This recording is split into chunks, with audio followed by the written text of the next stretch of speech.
Everybody, thank you guys for coming out today. Um, we have our speaker, Darryl Atwell, here today. He's come to speak about his art collecting practice and some ways he's navigated the art world. I'd like to thank you guys for coming out. So I'll just introduce Atwell, Darryl Atwell. Thank you.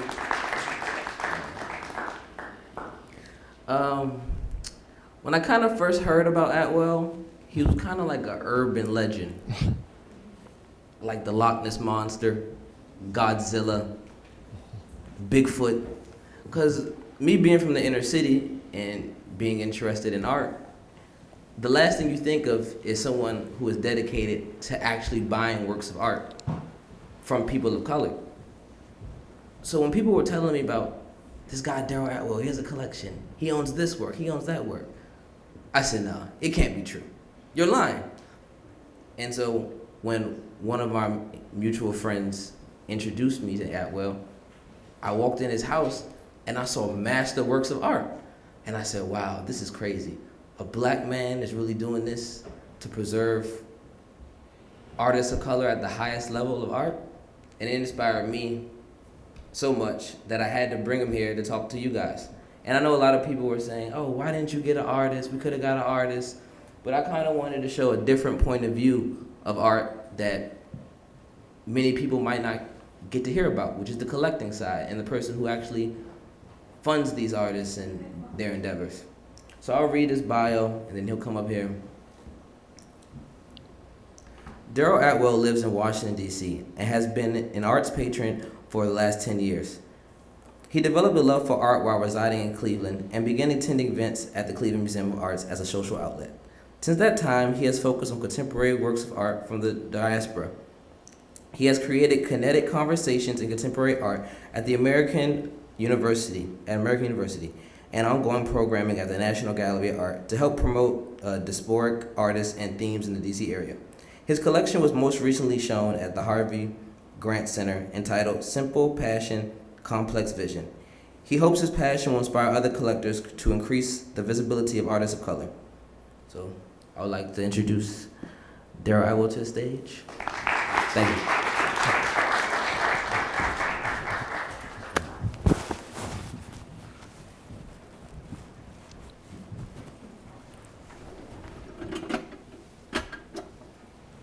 Oh, my heart just started racing. Thank everyone for coming out. I really don't take the opportunity to speak lightly, and especially to students and people learning. You've made a big step in making the decision to try to become an artist. It's a really tough thing to do, and I really appreciate you coming out. I wanted to specifically thank Emmanuel. He organized this exhibition, and he showed me this piece, the mud piece. And again, just from a standpoint of somebody doing something that hasn't been done, having the first exhibition at an institution like this where he's showing the work of young black students, I just think it's a special thanks going out to Emmanuel, but I want to thank the staff and all the persons who are helping to put this together. You know, when I first started thinking about collecting art, I just think about the actual word collect. So I just went to the Webster's Dictionary to see exactly what it meant. And it had several meanings. And the first one up top, a brief formal prayer used in various Western liturgies. And then it had some verb kind of meanings to bring together as a group or mass. But the last one highlighted in purple, to accumulate as a hobby or for a study, is what really we're focusing on when we talk about collecting. I collect a lot of things. For example, stamps. And I happen to collect stamps that show African American persons of note. For them to get on the stamp, they have to be pretty prominent in our community and throughout the entire history of the United States. And so some of these things, again, to just have these kind of these feelings that they evoke in me as a person of color and as an African American, to see these persons on a stamp and just continue to see the persons of greatness like a Malcolm X before his Romare Bearden, And I don't even think that most people know that these purses are on stamps, because you have to watch when they come into the post office, or actually go online and then find them and then collect them. So I just see them, and when I see them, I like to buy them and collect them, but also to use them when I mail a letter. It just has a kind of a special meaning to have this stamp with persons that I really admire and see on the letter as well. I also collect Wheaties boxes, again, with sports figures on it. And just looking at these three, it's really interesting. You know, Tiger Woods, Michael Vick, Alex Rodriguez, I mean, all had storybook kind of sports careers, but in addition, they had events that kind of made them somewhat villains. You know, Alex Rodriguez with the steroid controversy, Michael Vick with the dogs, and Tiger Woods with the controversies with his marriage. And yet still, at one point, they were on the Wheaties box, like an all-Americana kind of persons. And I just think, again, this whole notion of how black people are viewed, and really respecting these kind of performance things that we do to make them on a Wheaties box versus how we're viewed in other fields. I'm a Roots groupie. You guys are a little bit younger than us, but younger than I am, but the Roots on Jimmy Kimmel's Night Show now was a band that I've been following really all of my life, and I've followed them, you know, all over the country to go see their concerts. So I collect the stubs from my tickets when I go see the concerts. I've been fortunate enough to catch 2 drumsticks of Questlove at concerts, because at the end of the concert he throws them out, and I've caught 2 of them. That's a big accomplishment for me. So all these things in terms of collecting, though, is different from collecting art. And I'm sure you guys have been following the news. You saw this most recent kind of headline about this artist, a very young artist, that his artwork was bought and then resold at auction. And it's interesting because as a collector, there's been kind of somewhat of a negative lash against collectors for this kind of activity and being known as a flipper. And Emmanuel was telling me too, when he first asked me to speak, there was a little bit of backlash from him about why I have a collector come speak. But I just want to remind you all that collectors throughout the history of art, and this is a picture of the National Gallery in Washington, D.C., they play a really important role in terms of their philanthropy, maintaining the artwork, the art field, and also helping the artists. So Andrew Mellon, who actually served as Secretary of State in 1920 to 1929, he was a banker and a businessman, and developed this passion for collecting art, and ended up donating his entire collection with the conversation with Woodrow Wilson, and created the National Gallery of Art. That's on such a high level, and part of my goal is to get everyday regular collectors. This is someone I know in DC. Her name is Pat Walters, and she is not like Andrew Mellon. She's not a banker. She's not someone who's extremely wealthy, but she's what a lot of collectors are, just people every day grinding, doing their research, doing their homework, whose collection then happens to become valuable. And she did the tremendous gift indeed of donating her collection to Howard University. So while there's the one side of art in the art world where collectors are could be described as having activity that's not in the best of deeds in terms of flipping artwork, the other side is this tremendous philanthropy that goes on a regular basis. So I just want to keep that in the forefront, that collectors are really important to keeping the art ecosphere going and helping you artists maintain your way of living. So this little diagram here is a little meme of myself, and it just, I did this just to explain kind of how not to play a small violin, because I still think collecting art is not like eating food or getting shelter or having clothing. It's still a kind of, it's a pursuit of enjoyment still. But the responsibilities that come with the collector can also make it be a kind of a harrowing experience as well. You have individual responsibilities to the artists that you collect your work from. There's a thought of financial considerations, what's going to happen to your artwork in terms of its value. Museum donations in terms of you donating your work of art. So here's something that you've worked all this time, you paid your money, and the museum wants you to give it to them. It's really kind of a challenging thing to do. If you get to become a collector of a certain status, they want you to be serve on board members, which also costs money in terms of donations. People are asking you to loan your work out in order to help artists and also for exhibitions.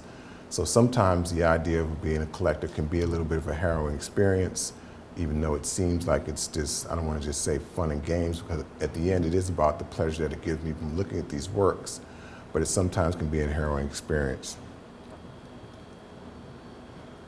When I first finished my training in North Carolina, my first job was at the Cleveland Clinic Hospital in Cleveland, Ohio. And I went there to work in their heart section.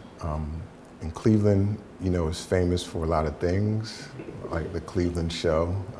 You know, I like the Cleveland show.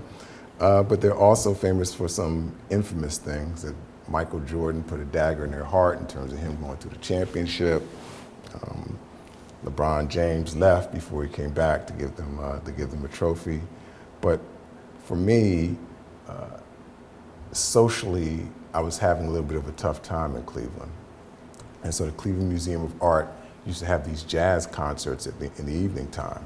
So I used to go to the art museum to go to the jazz concerts, and I started just walking around the museum, and it just kind of dawned on me how beautiful some of the objects were in the museum.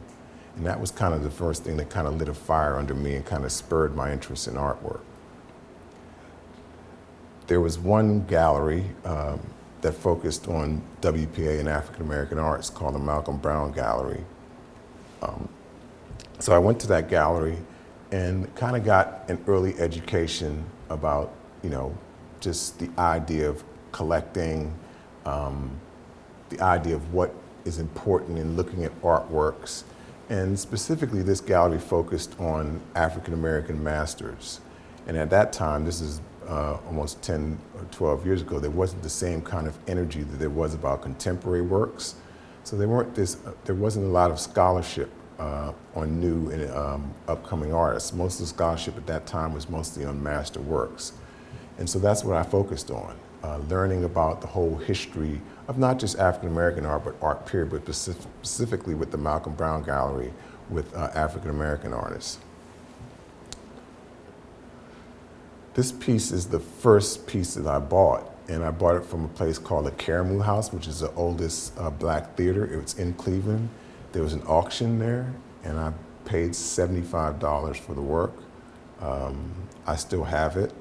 At that time, I really didn't know a lot about exactly what I wanted to buy, or really not that much about artwork. I just really started, but I saw this piece.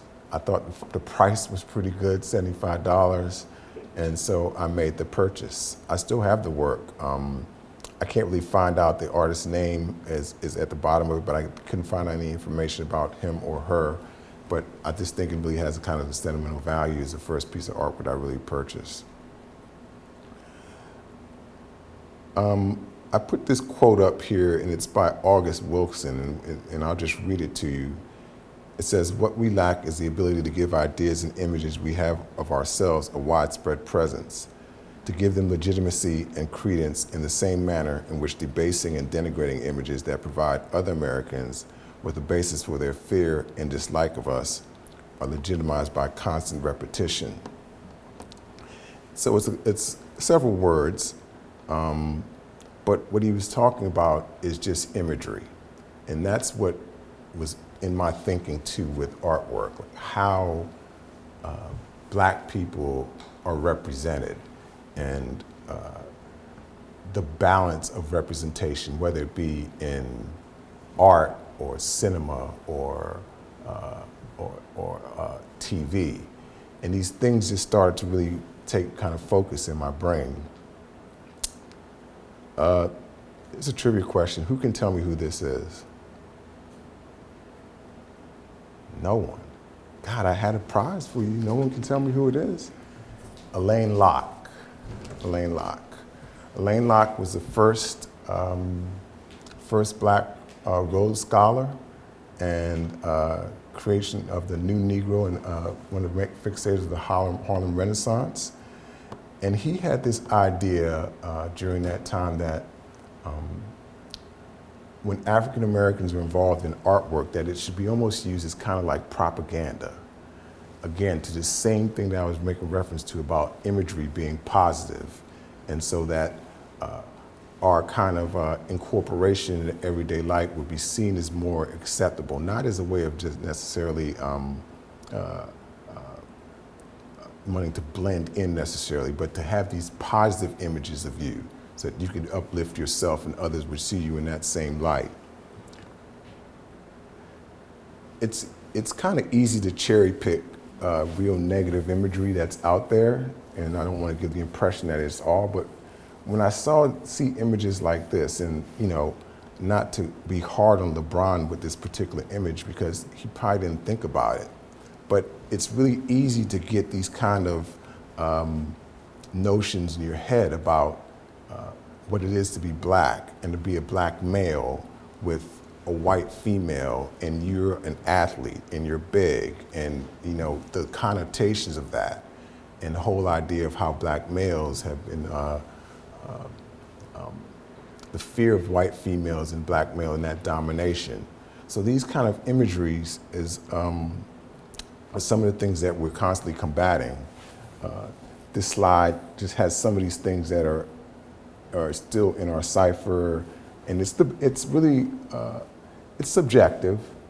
Tyler Perry or Martin Lawrence or Eddie Murphy playing these roles, or Little John, and so I'm not saying that these kind of imagery and these kind of roles should be taken out, but what I am complaining about is the absence of balance. And when you continue to project these images, first of all, on ourselves, it kind of encodes in your brain about what you should be and what your limitations are, not to speak of what the rest of the world thinks about you. So the pieces that I was first buying after going to Malcolm Brown's gallery, and oftentimes with collectors, especially as a black collector, you get this kind of romanticized notion of what art should be. So of course, a lot of times you're first attracted or drawn to figurative work. And this is a piece by Elizabeth Catlett called Roots.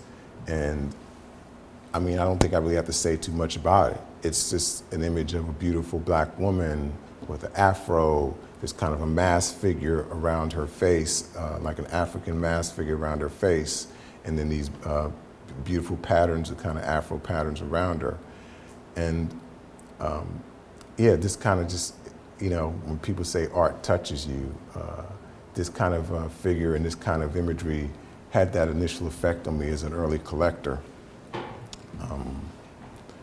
This piece is by an artist named Walter Ellison, and it was actually a depiction of a race riot and a kind of a revolt. So when I was initially purchasing art, these kind of themes were mostly in my head about the way to show black people in these positive images, or almost like a fight the power kind of notion that I wanted to, that I think, or I thought should be kind of the thread or theme throughout my collecting practices.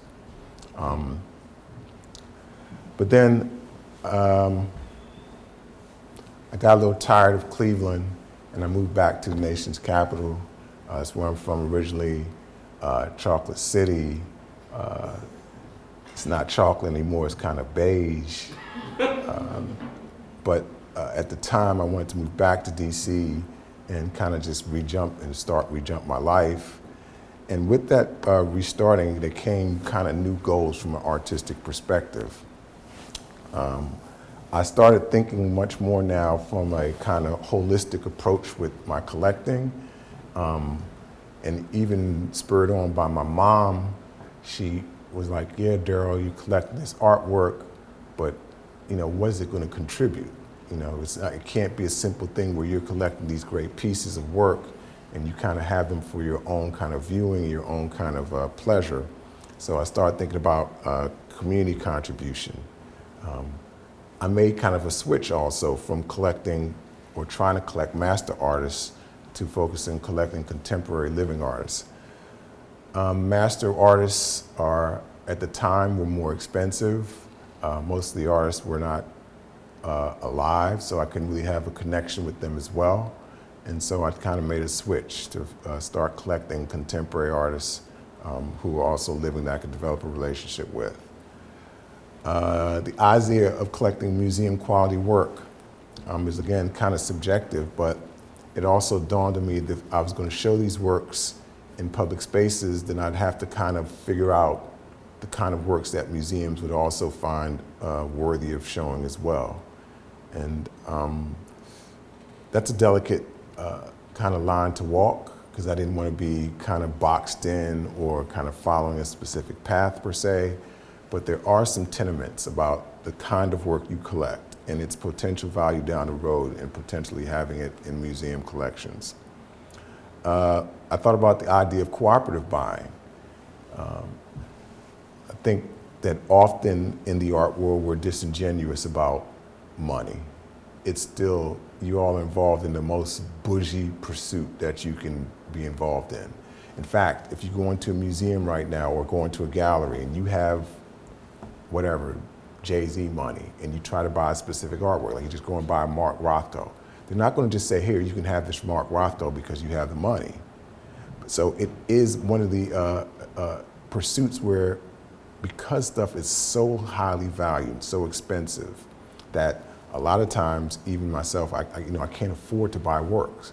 So the idea dawned on me of doing it collectively with other persons. Legal implications of that are a lot, because you have to figure out, if they have family members, how the work is transferred if someone dies. But my initial goal or thought was like, well, we can figure all that later. In the interim, let's just get together, put our money together, pool our resources, and get the work. And lastly, again, exposure to the work. Like, again, how am I going to get this work out to the broader community, to persons to see the work that hasn't had a chance to see the work or get to know these artists. Leonardo Drew, we made mention of him earlier, is one of my favorite artists, and this is a piece I bought of Leonardo Drew's, and I'll just tell the story of how I acquired it really quickly. The top half you can see is brown. This was actually at an auction, but only the top half was at the auction. I didn't know at the time. And I saw the work on auction, and my first time going to Art Basel, I was going with a friend of mine. I saw it, and I said, no, I'm not even gonna bid on it. There's no chance I'm gonna get that. It's a Leonardo Drew piece. There's zero chance. She said, oh no, Atwell, go ahead, put the bid in. You never know, you never know. So I put the bid in at a very pretty low price, and it turns out I won the bid, which of course I was elated about. Something told me though, call or get in contact with Leonardo Drew. I don't think that there have been many young black cats that would have a Leonardo Drew piece. So I got in contact with him and I told him I won this piece at auction, and he was elated. I said, yes, number 51. He sent me a book immediately. And in the book, the photograph of the piece had this entire thing, not just the brown part. So I said, well, Leonardo, I only have half of that. Where's the other half of the work? He said, I don't know. So I called the gallery or the auction house, and they had split the work in half, and it was intending to sell it as two separate artworks. So this, of course, is just unscrupulous. And the other thing about it is Leonardo Drew, he makes his work in 24 by 24 grids, and they all get pieced together. They had put a plate behind the entire work on both halves to sell it as two separate works. So I called the auction house and said, well, where's the other half of the work? And they're like, what do you mean? I said, well, is there another piece? They said, well, yeah, this is 51B. And I was like, there's no 51B, it's just number 51. And they said, well, how do you know that? I said, well, I just spoke to the artist. And so they said, well, yeah, we kind of need proof of that. So I mailed them the photograph and all this kind of stuff. And after some kind of legal threatening a little bit, my brother's a lawyer, they acquiesced and gave me the other half of the work. And then Leonardo Drew put it all back together again. And number 51 still exists as it originally was. So it really, that whole story about this piece and, you know, knowing Leonardo Drew, that's really why he's really one of my favorite artists and just his work ethic. But I show this piece also because this is part of the exposure portion that I was talking about in terms of my change of coming from Cleveland to DC. And I thought that I had to find a way to get these artists more well known. And as kind of highly collected as Leonardo Drew at that time was and still is, he still doesn't have the notoriety of other artists of his same counterpart. So I decided to start this lecture series at the University of American University. I knew the head of the department. They have a rotating chair, Zoe Charlton, who's also an artist, and she told me that she could help me start this lecture series. So my idea was to bring in artists of color on a yearly basis to come give a lecture about their artwork and then potentially combine it with the show. And Leonardo Drew was my first speaker, and that was in 2011. So I was very proud to get that started. The lecture series went on for about 5 years. I ended it, we'll talk about the reasons why, but I did have to end it for what I consider kind of almost like a moral reason, but very happy to have done it. The second person to speak at that lecture series was Theaster Gates. And just to put it in perspective, that was in 2012. That year was kind of his breakout year. He was a featured artist at Basel. He was a featured artist at the Armory Show. And then he had a show in Germany that year. In fact, he was on the cover of Art in America. But despite all that coverage, the persons in the Washington area had never heard of him. Fast forward, he then has works now in the Smithsonian American and the National Gallery of Art, and he was the second living artist to have a show in the tower of the National Gallery of Arts, the first being Kerry James Marshall. But in 2012, we had Theaster Gates speak. And so part of that too is my whole idea of being way ahead of the curve or ahead of the establishment in terms of discovering artists. It's required kind of a lot of study and intense study and developing my art eye, but me and my cohorts of other collectors, we pride ourselves in finding out about these artists way early, and we don't need kind of the blessing of the art world. We go on our own instincts and from our own study, and we're able to kind of get these artists canonized in our head before the rest of the world does so.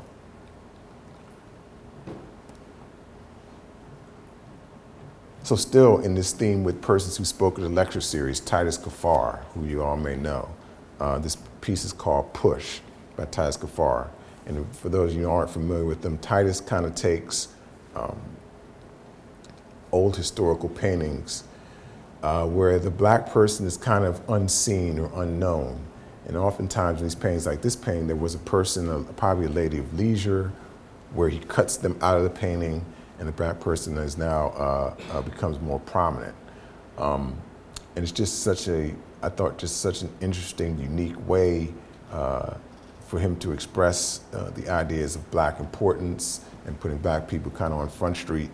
And Titus also spoke at the Gantt Center, and he was the first person that had a show following his speaking engagement at the Gantt Center.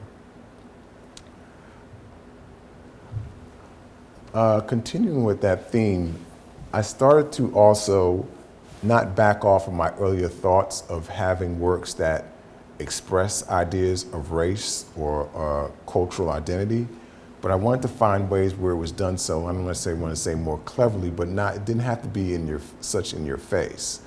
Like I didn't have to have a picture of someone hanging, or not saying that imagery is not to kind of lessen or make it insignificant, but I wanted to find artwork that spoke about these issues in a more conceptual way.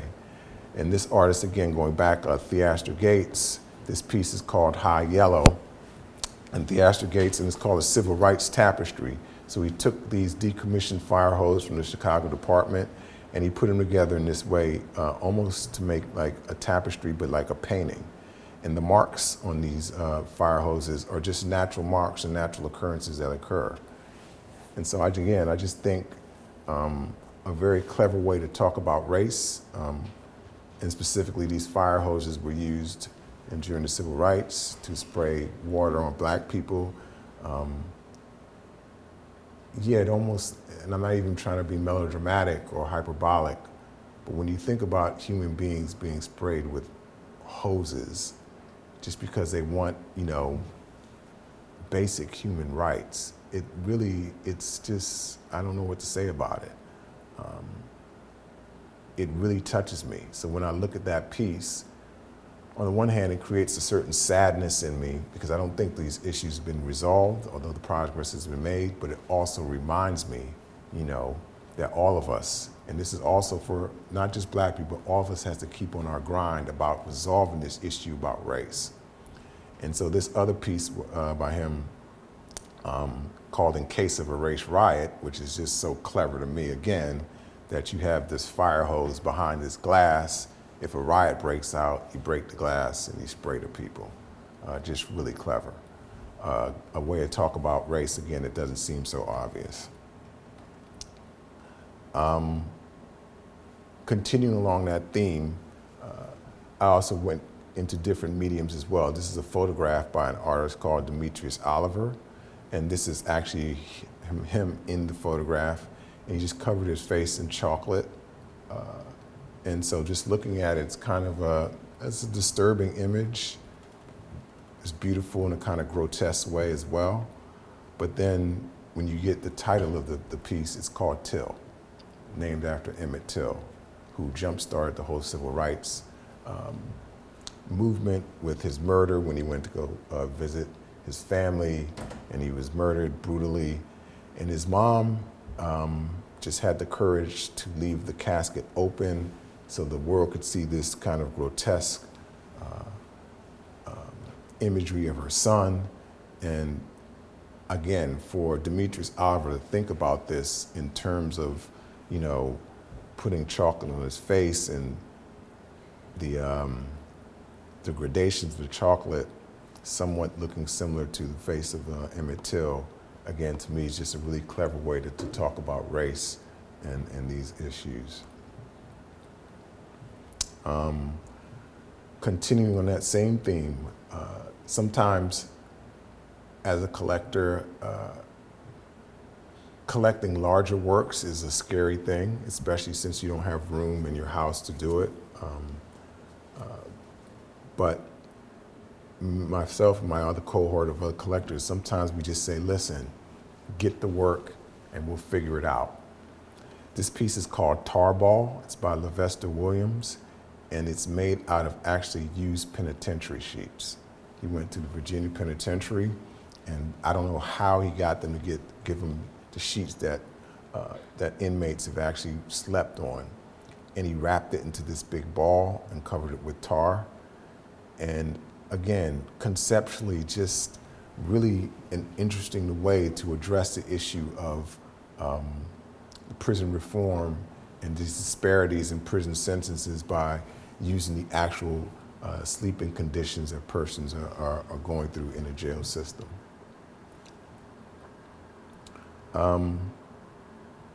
Another quote by an artist, Lorna Simpson. In her question, she says, why does working with a black figure necessarily mean that a work loses its universal quality?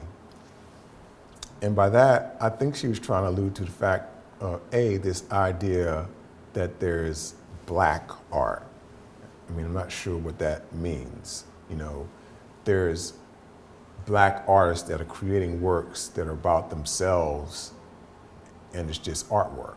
So if you were white and you were just making paintings about white people, is that white art? Or if you're Spanish and you're making works with Spanish people in it, is that Spanish art? But interestingly, the difference between those three is that somehow when the black persons create work, it's not seen as something that transmits, at least recently, maybe not, but up to now, doesn't seem like it transmits, like it's segregated to a different conversation. And it's just a curious thing that why is this the case? This was a card that I took a picture of at the 30 Americans. Did any of you all see the 30 Americans exhibition? Only two? Okay, so the Rubels are big collectors from Miami, and they, quite a while ago, assembled what they thought, actually it's 31 artists, but 31 of the most interesting kind of contemporary black artists. And the collection has been going around the country and traveling over the past 5 to 10 years at least. And this person just made a comment, and they're all various mediums and themes in the show. But it says, "I get so sick and tired of racially motivated schemes, let slavery go." And I just thought, what an interesting comment, because it wasn't, at least by my perception, I could be biased, but many of the works in there were abstract. And to glean that the works were talking about slavery, and this idea still that an issue that we haven't really resolved in this country, we should just let go, is still interesting to me. And not that I would ever compare tragedies, but if someone was making a work about the Holocaust, no one would ever say, the Holocaust is finished, let it go. And the Holocaust didn't even occur in this country. So I find that this dismissiveness about slavery and racial things in this country is just really interesting, and it bears merit. So again, going back to the themes of imagery and back to Elaine Locke and back to how these images should be able to transmit, cultural identities and people. This work by Lynette Boyake, it's simply, in my opinion, it's just a beautiful work of a black person, right? So it doesn't matter if it's, to me, whose house it's in or wherever. The painting, the coloration, to me it transmits, or it just goes beyond the ideas of being deemed or labeled as a black work of art. Similarly, Wangechi Mutu, in this piece called Peacock, addresses issues with women's bodies, and she talks specifically about their interaction with medical systems and how through experimentation they've been mutilated, but an interesting way to do it with this, her use of collage, and even on the foot, you can see that kind of an explosion on the foot. Again, to me, just another interesting way to talk about the idea of figurative work and making it transmittable through all kind of media. Jordan Castile, this piece is called Traveling Mercies. And again, the idea that black people, I was gonna curse, but I probably shouldn't. Maybe I will. Well, no, I won't do that. But black people do regular SHIT. We ride the subway. The images of us in movies where it always has to be, at least in my perception, there's an imbalance toward us being involved with drugs, or someone's mom has to be, crazy, or the dude has to be abusive or whatever. That is not the full experience. We just do regular stuff. And I think Jordan Castile captures this in his painting. It's just, 3 children with their mother riding the subway in everyday life.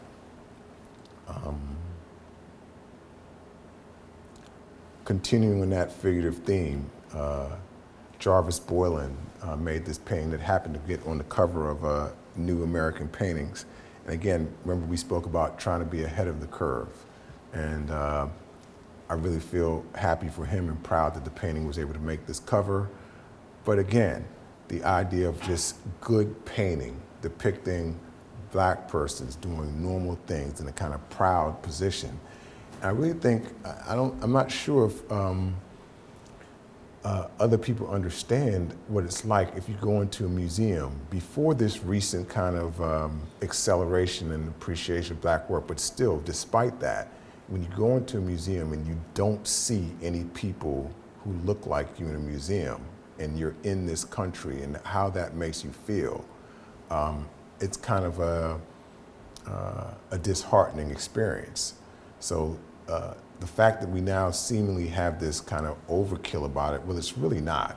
Because in major institutions, yes, but there's small institutions throughout the United States where this artwork has not proliferated and been able to make its mark in terms of showing us in these kind of lights. Painting by Gerald Gibbs. Again, I'm going to keep hammering it home. Just a lovely image of a black young lady sitting there with coloration, with a look on her face. Naline Pierre. Again, she uses a color of herself being purple, maybe dispels the notion of actually blackness in a painting, similar like Amy Sherrill. She has the faces in her paintings are kind of gray. But still, her choice of medium, her use of color in a different and original way that again makes these works to me transmittable across all kinds of lines. Okay, here's another trivia question. What do these four persons have in common? Yes? I can give you that, yes. I'll give you a prize with something else, yes. The SVA, so you both get a gift certificate. All right. Y'all can clap for them. Okay. So I put that in because to let you all know who go to school here that, you know, there is a history of persons who came before you. And that should make you feel good because these artists are significant artists, you know, in the world doing their thing. And it's kind of a roadmap for you to follow. But even if you don't go to SVA, it's still that you know that it can be done. Now, granted, it's a difficult pursuit. It's probably easier to become a doctor or whatever than to become an artist because you can think about all the artwork that's being made out there. There's only going to be so many that get in this hollow ground of institutions, but I still want to encourage you and show you that there are persons that have come before you and you can be the next, you know, the next master that we're talking about. So the next kind of step I was thinking in terms of evolution too is, again, collecting works that are outside the normal things of what you may think is artwork. And part of my thing too is to show that artists of color, specifically black artists, have a dynamic range of things that they make, getting out of the aspect of figurative work. And this artist is Kevin Beasley, and he uses these house dresses that he used to see that his relatives wear going around the house and puts this resin on them to make, at least what I think, of these kind of beautiful, almost looks like a painting, in just a very creative way, in a way to express himself artistically. And so I started to think about, again, how these kind of works that weren't typical things that you see fit within the whole context of my collecting patterns and what I hope to achieve as a collector. And some of them a little bit far out. This is again Demetrius Oliver, the gentleman who made the Till piece. He also does these sculptures, and again, kind of a weird piece, but this is a tire with anthracite, and I forget the name of the piece. I'm sorry, but again, just sitting on its own, it just kind of adds another level or layer of artistic expression that I like to see. Going back to abstraction, Tokwase Dyson made this work of art, and again, just seeing abstraction done in a different kind of way. She does sculptures, she does installations, and still honing in on that thing of going different mediums, and different kind of expressions of artwork, I think is really important for my collecting practice.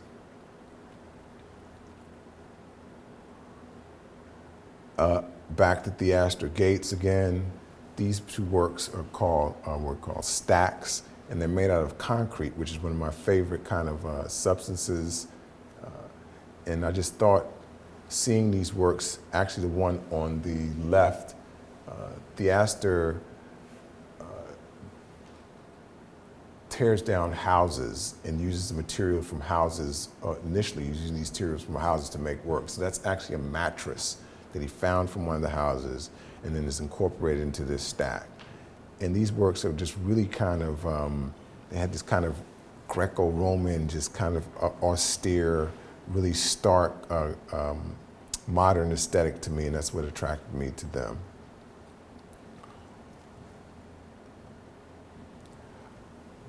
Continuing in that theme about exposure, I had the good fortune of the Gantt Center asking me to show my artworks at their institution in North Carolina.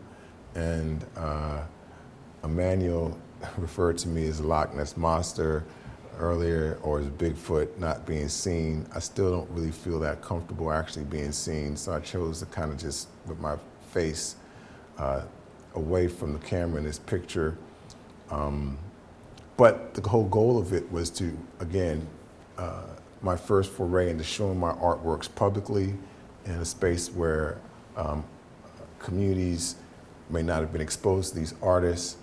And it was funny, I went down and when I was looking at the exhibition, here's one of the install shots, and I met a couple in there. It was a young black couple, and they said they had never been to a museum before, and they also had never seen works like these before, specifically the ones that were more abstract like you see in the photograph. What I liked about it is they said they didn't really understand all of the works, but they liked what they saw, and it encouraged them to come back to a museum again. And that was my goal with this, in terms of exposing people to it, getting them a fixation about the idea that museums were for them too, and to bring them back, especially their children back, and the idea that we can be part of this artistic community. Another iteration of this happened with another collector friend of mine. Lisa Gregory is her name, and we collaborated together to just recently show some works. This was a complete figurative show at Goucher College in Baltimore, which is right outside of DC. This work on the cover of it is by Nina Chanel Abney, and it was another successful collaboration, again, to expose our works to communities that might not otherwise get to see the artworks.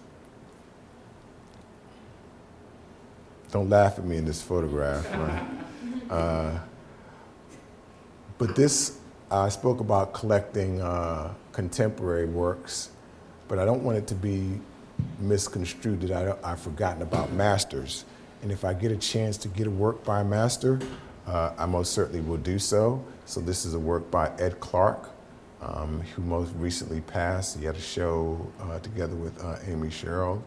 And the masters are hard, and you can see that there's been a huge kind of fervor about them, whether it's Ed Clark or Sam Gilliam or Jack Whitten or Alma Thomas or Howard E. Pindell or Daniel LaRue Johnson, like going on and on.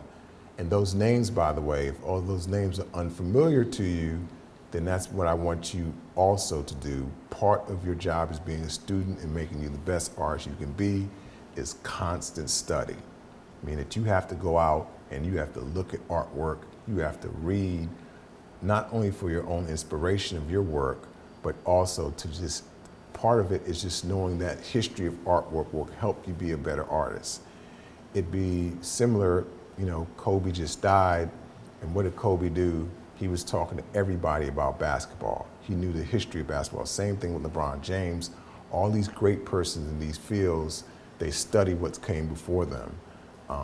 So those names that I just rattled off are just a few of the ones. I've left out many, but I want you all to really take a chance and get to know these master African-American artists, and it'll help inform your work and also inform your brain as well. Continuing that theme, Sam Gilliam, this work I got about 7 years ago. He just had a show here at the Mnuchin Gallery, also receiving critical acclaim for his work coming up. Similarly, this is another artist I named before, Daniel LaRue Johnson. Again, the abstraction and just, again, beautiful coloration. I want to stress, I'm just going to go back, that to me, if we put these works and we didn't have any names on these works and we put them together with Clifford Still or Joan Mitchell or Hans Hofmann or Barnett Newman, and we left all the names off these works, they would certainly hold their own, at least by my estimation.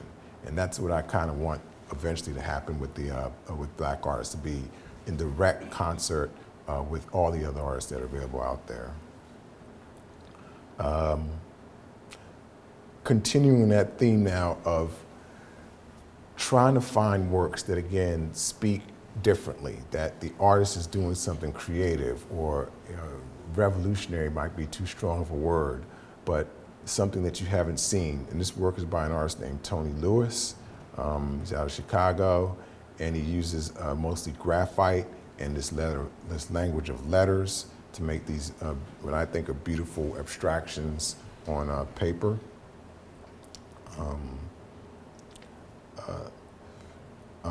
This artist's name is Vaughn Davis, and again, just to me, a very interesting way to make an abstraction where he's actually tearing the cloth. There's one artist who came before him who did something similar, but not in the same manner that Vaughn is doing it, and what it really has attracted me to his work. Samuel Levi Jones, using old books, law books, encyclopedia, and tearing the covers off these books to question, actually, I'm a little bit older than you guys, but back in the day, when you were going to do a report, you would basically go to encyclopedia, and if the information was encyclopedia, you'd almost kind of be stuck. I mean, it was like one information source to glean what you were going to write about. And so Samuel Levi Jones is questioning the authority rule of those encyclopedias or all these books is the only source of information, and he paints abstract paintings over top of them. Vaughn Davis, another artist who's using terry cloth and silk to make these abstractions in I think, a beautiful way. And finally, your colleague, Emmanuel. So Emmanuel told a little story how we met, and I just had to say some special words about this piece too, because I bought it from Emmanuel. And again, conceptually, I really think it's an outstanding work in terms of how he actually has an ode to this tradition that we have about pouring out libations when persons pass. He has the bottle, Colt 45, which I'm not even sure anyone drinks anymore. But what I appreciated more than anything else is my connection with Emmanuel. He's like I guess he could be my son. But I think that connection is probably going to last throughout his career. And to me, that's what this is really all about, in terms of collectors and artists kind of making this symbiotic relationship. You know, we buy work from you guys, we kind of support the art community, you feed us kind of with the kind of spiritual and beauty kind of thing. And that's what makes me most happy about being a collector and coming to talk to you all. Thank you very much.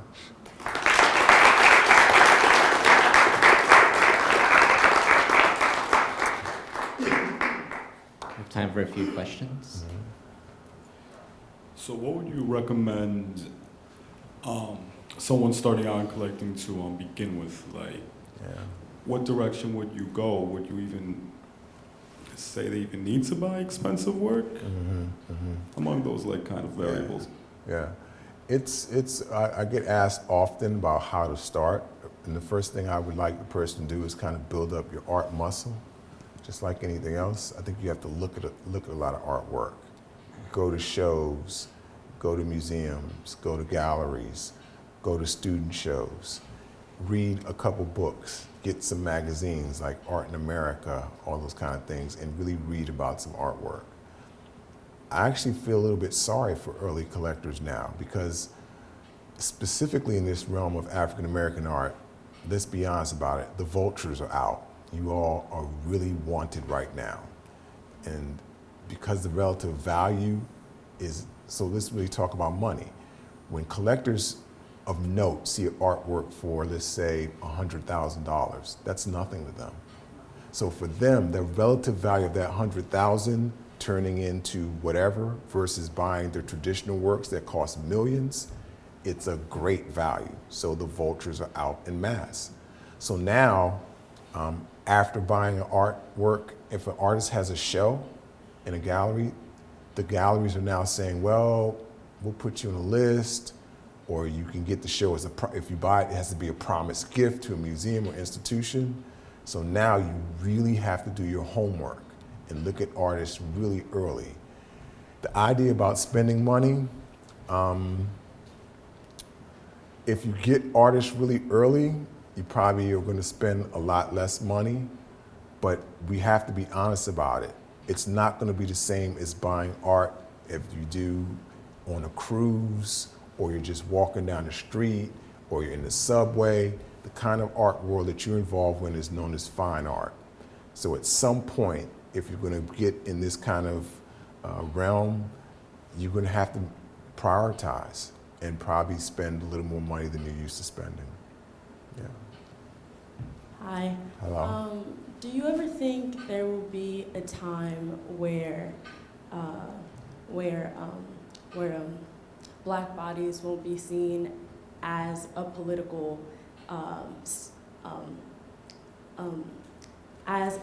statement in this country, especially in the field that we work in? I'm kind of a realist, and some people say pessimistic. And I have to be that way because I think to have just false optimism, I don't think is a good idea. I think you have to identify the problem before you can get over it. So to me, if we're going the way we're going, it's going to be a problem. Until persons are really ready to sit down and admit the issues that I made reference to, that Black people are marginalized, that they're disrespected, that they aren't considered as important. Until you're ready to admit that, I'm not sure. Granted, we've made tremendous progress for sure, but for us to get to that next step where we really are, persons are equal and everyone with color doesn't matter, I think we have significant work to do. Yeah. Sure. I think we need more people like yourself out here. Thank you. I appreciate it.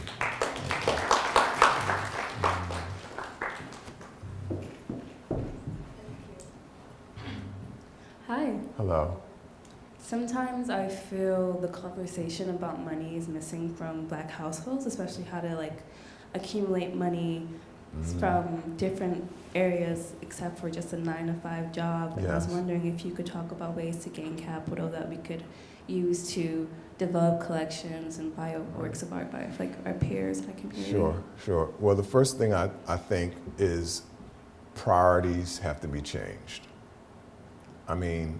I just joined social media relatively recently. The past 2 years I've been on Instagram, but what I see is a lot of flashing. And I'm talking about you all are young, but I see a lot of names, I see a lot of brands, I see a lot of stuff that depreciates in value. So before you can even get to the point where you talk about buying this, you have to understand that Gucci, Margiela, which I have on by the way, means absolutely nothing. So it's one thing if you really have the money. If you have the money to buy these objects, then I'm fine with it. But if you're in debt, you don't own a house, you have college loans, you're in credit card debt, and you're still proceeding down that path, it's no good. So that's the first thing, prioritize. Now, admittedly, to buy a piece of art, let's say for $5,000, the idea that you're going to spend $5,000 for this thing that's going to hang on the wall and doesn't give you a tangible response. It's not like a car, you can't drive. It's not like shoes, you can't wear it. It's not a purse, you can't put things in it. It's difficult. I really understand that. But we have to get past the point where we understand the potential long-term goal of that. So first, get our house in order in terms of our priorities, understanding that there is a way to develop wealth, and let's be honest, the high-end white class, they use art as an asset class. And so my idea about cooperative buying, I still think that's a way to do it. If we can form these groups where you have 3 to 4, even 5 persons who you trust and know and have the same goals, that you can mitigate that $5,000. Now you can split it up into $1,000 a piece. That is one way I definitely think to get over this hump about the spending and how much it costs. But the first things are so important. Getting your finances in order, turning around what you perceive as important. And that is, to me, the key to using this as a potential asset class. And don't be fooled. The other side, they are doing it. So when I mentioned before $100,000, they don't mind coming in, buying a piece of artwork at $1 million. That Amako piece, let's go back to it. That piece sold for $700,000. That was in less than a year and a half. Now, I don't understand the collector who did that, because his thought now is if he paid $700,000, he has to think it's going to be worth more than $700,000. But there's no way of saying Amako could drop out and start playing jacks next year. I don't know what he's going to do. But the point I'm making by that is that that's the risk that the speculator is willing to take. $700,000 on a person who had one art show in Art Basel. You hear me? Okay? You with me? All right. So just trying to understand the art collecting world a little bit more. So when you acquire pieces, do you do it mainly because you are you like the pieces, or you wish to in a way resell them one day? A combination. I mean, all the works that I buy, 99% of them, 99.9, are works that I really truly think, when I look at them, something happens. They're beautiful, or they're interesting. The goal of potential value is going to happen with every piece of artwork I buy. Not that it means I'm going to sell it, but I'm only buying artworks that I think are going to maintain value. And I think the two things don't have to be mutually exclusive. You can buy what you love, but it has to be in this realm where the work maintains value and the person has, a potential. Now, sometimes it's not going to work all the time. Like I said, artists can drop out, whatever. And by buying what I thought was a museum quality work, I'm happy because it's a beautiful piece and I'm fine with that. But I'm thinking in my head about beauty and how it affects me, and also the potential museum loan, whatever. I'm thinking about all those things when I buy a piece.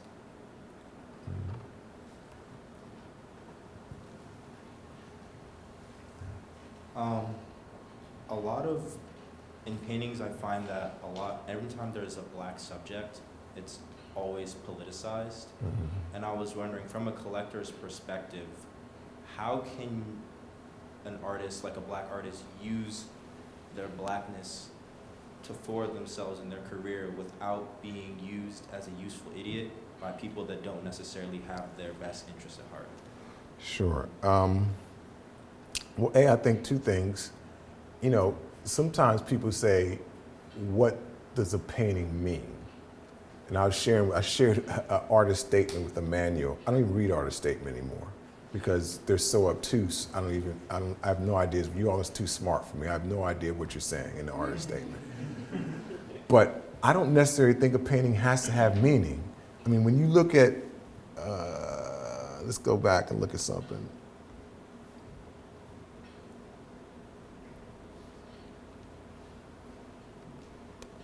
I mean, you look at this Sam Gilliam painting, I don't know what he was trying to say. And I not that I don't care, but that to me is almost a secondary gain because the painting is so aesthetically beautiful to me, that's fine. So for you, if you're painting figurative works, I don't think that you have to be making a political statement in every work that you make. going back to Elaine Locke. I don't think it necessarily has to be propaganda. And some of the works I pointed out too, I'm not sure they were making political statements.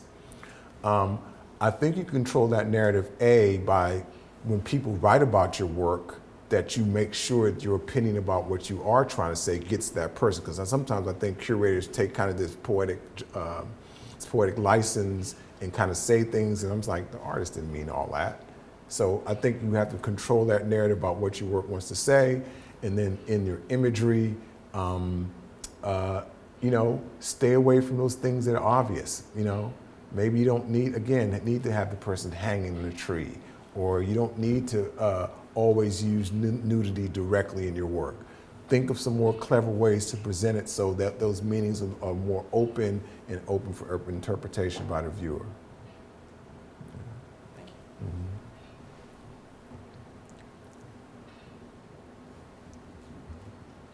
Thank you for sharing your time and perspective. Thanks. Question about the Leonardo Drew story that you shared, Yeah. an example of that art piece and what happened. For many of the young artists here that I'm assuming want to make a living from their artwork and from their passion, are there any other stories or examples of kind of words of wisdom you would offer to them of there's still that piece of it that is business? Yeah. And there will certainly be pitfalls and things that maybe not be obvious Sure. as you're kind of starting out in this world. Yeah.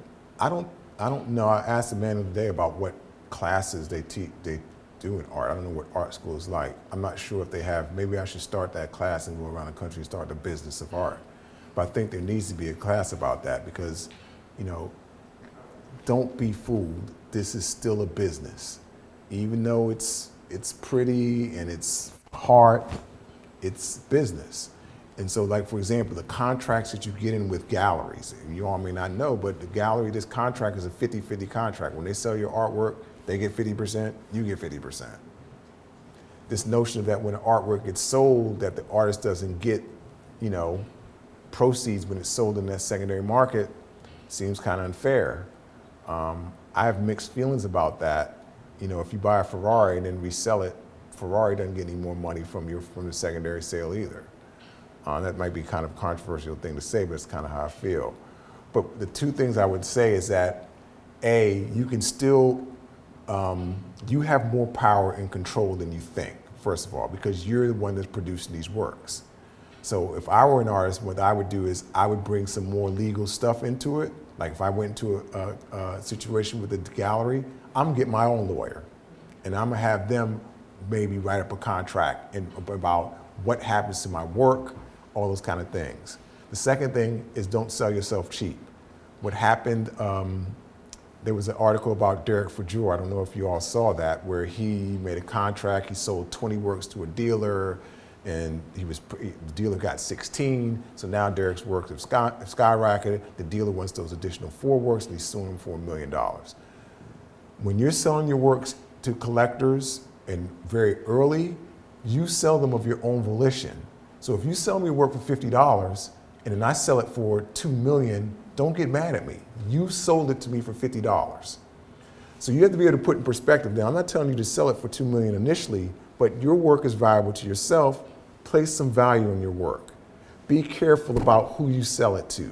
Check the collectors out so you can learn a little bit about them. Even though it may be desperate, you might be hungry, you might have to pay rent. I know all those things are pressing issues. But still, this is your identity. This is your brand that you're just letting out to the world to do whatever. So those things, get some legal help and protect your work. And those are the best two pieces of advice I would have. Thank you. Yeah. Hi. Hi. I wanted to ask, in a time where there feels like there's a love and need for Black art, or like to see a Black narrative in artwork, I think history shows us that love for Black people and experiences is usually pretty ingenuine. And I'm wondering if you feel like this need in the art world is fleeting, or if it's long-lasting, and if it's fleeting, if there's a way for us to make it long-lasting. It's a good question. It's a good question. In other words, this fervor that you see, what's going to happen, because the art world has bubbles. I mean, you go back and look at all the people that were in the Whitney Biennial for the past 10 years. 80% of those names you won't know. So the question is this fervor about acquisition of African American art a real thing, or is it really just kind of a voyeuristic kind of thing that's going to disappear and dissipate? My opinion, I think part of it is here to stay, because I do think with museums, it's kind of a competition. So for example, when museums didn't buy Basquiat's work, now if you're a museum, you don't have a Basquiat, you kind of look like your collection's is not nice. So, meaning that in the future, if you don't have a Kerry James Marshall, or you don't have a Julie Meritu, or you don't have a Glenn Ligon, your collection's gonna look not nice. So I almost make the comparison to like with Major Leagues in baseball. Before the Negroes entered baseball with the Negro League, the competition wasn't the best competition. So I think there's some of that going on. Like museums are feeling and learning that, dang, you know what, we're really missing out. I mean, if we don't get a Sam Gilliam, those paintings are so beautiful, we gotta put this stuff aside and get a Sam Gilliam. So I do think as these artists get kind of in the institutions, and that's one of the most important things, that there is gonna be some staying power for them. The fervor pitch, which is going on now, in my opinion, I don't think that's gonna last, because I think in portion with that fervor pitch, there's a absence of rigorous criticism. So all these artists can't be great. And so I think that there will be some dropout, but overall I think that the museums are attempting to make a correction for past quote unquote misdeeds and things that they've left out. How you doing, Darryl? Oh, no problem. Thanks for doing it. It's Sean Green. Oh, what's happening, man? Good. Actually, to go off of her point, there's this book that Steve Stout wrote, The Tanning of America, which I think is, like, I draw that parallel to, like, what's happening, because, like, representation is key, culture is key. Black culture has always led culture globally. So I just think that there is that lasting power as well. Sure. But my question to you is, what was your conversations with white collectors like over the course of your collecting? And what are your conversations with white established collectors today like? All right. I've had some conversations with them, and what I pride myself on is even though my focus is on African American and diasporic works, dude, I love Clifford Still. I love Doris Salcedo. I love Barnett Newman. So, you know, the whole history and knowledge of artwork, I don't limit myself to just the study of African American arts. And that way, I am able to talk with white collectors, even though they oftentimes want to push it toward the black collecting, but we talk about everything. My conversations with them have been, good ones. They pick my brain and ask me about what I think in terms of just, and from an academic perspective, about painting, about conceptualism. So I would say overall, but it hasn't been a lot, but with the times I have, it's been pretty good. I could probably do more in that realm, honestly. Yeah, I'd leave it at that.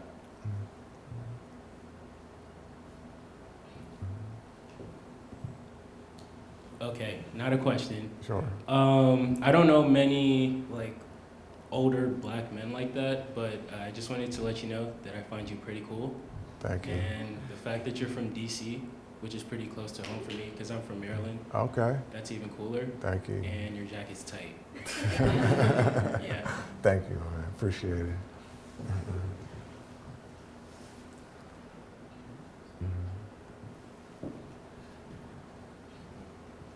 How you doing? If you could recommend 3 books for an amateur artist to read, what would they be? Collecting African American Art by Amia Taha. $12 million stuffed shark is another one. And a third one would be the history of Negro art. Those three. Thank you. Mm-hmm. That's it. Thank you guys for coming out. Thank you, Darryl, for coming to share your words with us.